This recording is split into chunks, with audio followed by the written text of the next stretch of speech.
All right, let's settle this once and for all. Aokiji versus Katakuri. Oh, yeah. This is a matchup for the ages. Yeah.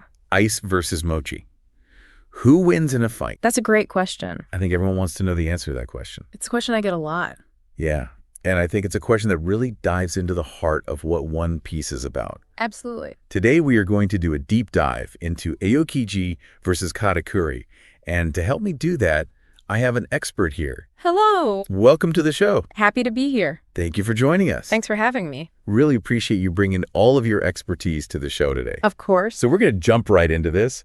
But first, I do want to mention that we are going to be referencing this fantastic summary that you put together that covers everything we need to know for this deep dive. That's right. It's really good. Thanks. Very thorough. Appreciate that. It's called Pasted Text. So for our listeners out there, if you want to go find that, you can find it wherever you find good summaries. Yeah, it's out there. But anyway, let's jump in.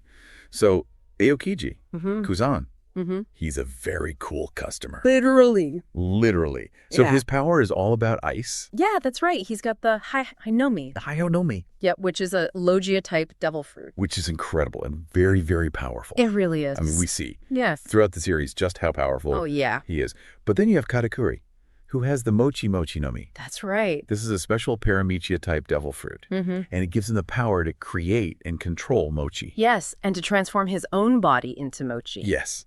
So they both have these amazing powers that make them incredibly strong fighters. Right. But when you put them up against each other, it's like, unstoppable force meets immovable object. Definitely. Yeah. It's really a fascinating matchup. So I think what's interesting is when we think about Aokiji, we think about ice and we think about freezing things. And when we think about Katakuri, we think about this shape-shifting kind of unpredictable fighting style. But Yeah. one thing that really stood out to me in your summary is this idea that Aokiji isn't just an ice maker. Yeah, he's not just throwing ice shards around. Right? He's really a strategist. Absolutely. He uses his ice powers Yeah. in a very intelligent way. But you're strategic. Yeah. It's not just brute force with him. What's a good example of that? Well, one of the most striking examples is during the Marineford War, when he uses his Ice Age technique to completely freeze a tsunami. What? A literal tidal wave. Oh my gosh. Just imagine the sheer scale of that. I know. I mean, how do you even begin to counter that kind of power? That's the thing, right? It's not just about freezing people solid. It's about controlling the entire battlefield. Right. So he's thinking about the environment. Yeah. He's thinking about... He's a master of terrain manipulation. Yeah. Wow. So that's Aokiji, but then you have Katakuri, who's got this whole other... Yeah, he's got a completely different approach. Right. And you mentioned that he can transform parts of his body or all of his body. Pretty much, yeah. Into Mochi. Into Mochi, yeah. So is he like stretching and deforming? Oh, absolutely. Hardening? Yeah, he can do all of that. Wow. And that's what makes him so difficult to fight. Yeah. Because you think you've got him pinned down. Right. And suddenly his arm is stretching across the battlefield. And then it's like an iron fist. Exactly. Or it just phases through your attack because he's turned it into, oh my gosh, this kind of intangible Mochi substance. So it's almost like he's like a shapeshifter. Yeah, you could say that. But he also has control over. Exactly. He's in complete control of his transformations. That's insane. What a matchup. It really is.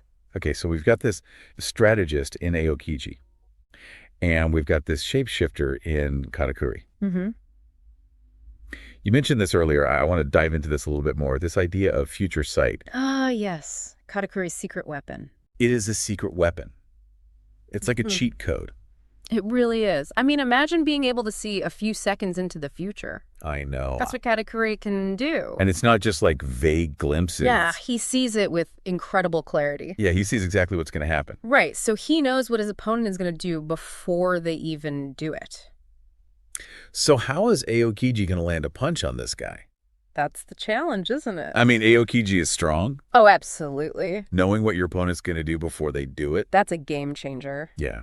It means he can dodge almost any attack. Wow. And set up his counters perfectly. That's crazy. So Aokiji, he's got the experience. He does. He's got the strategy.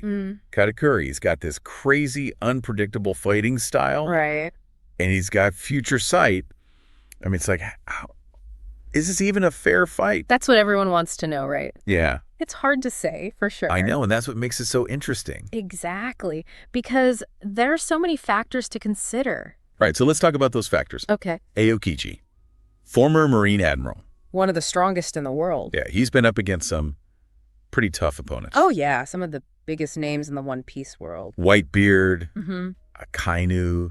I mean, that's crazy. Yeah. But Katakuri, he's a commander of the Big Mom Pirates, and he's also incredibly strong. Incredibly strong, yeah. But he's younger. He is. He's got less experience. Does that make a difference, do you think? It could, yeah. Experience is a big factor in these kinds of fights. How so? Well, Aokiji has been in countless battles. Right. He's seen it all. Yeah. He knows how to stay calm under pressure. Oh, He yeah. knows how to adapt to unexpected situations. Katakuri.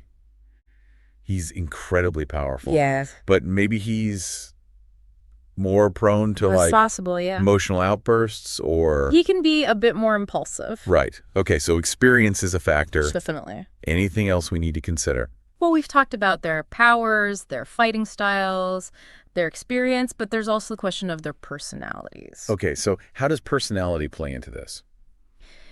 You know, Aokiji is very laid back, almost lazy even, Yeah. but that can be deceptive Right, because yeah. he's also incredibly sharp. Yeah. He's always thinking a few steps ahead. I mean, when we think about Aokiji, I always think about his fight with Akainu. Oh, yeah, on Punk Hazard, Yeah. 10 days they fought. I know. It's crazy. It was an epic battle. Yeah. And it really showed Aokiji's resilience. Yeah, and his determination. I mean, he was going up against another incredibly powerful admiral. One of the strongest Logia users. Yeah, and he held his own. Exactly. So Katakuri, I mean, he seems very stoic. And, Yeah, he's got that kind of cool, collected demeanor. You know, he's very disciplined, and he's incredibly confident in his abilities. You said he's a little bit impulsive. He can be, yeah. Yep. So how do you think that would play out in a fight against someone like Aokiji? Well, I think Aokiji would try to exploit that. Oh, yeah. Try to get under Katakuri's skin. Yeah. You know, provoke him, make him lose his cool. So it'd be like a battle of minds almost. Absolutely. It'd be a psychological battle as much as a physical one. Wow, that's incredible. So we've talked about the powers, the fighting styles, the experience, the personalities. But at the end of the day, who do you think would win? That's the million-berry question. I know. It's a tough one. Yeah. I mean, I've read so many fan theories. You do. And there are strong arguments on both sides. And if you're interested in diving deeper into the world of One Piece, be sure to check out I Love One Piece or ILOP on YouTube. All right, please like, comment, and subscribe.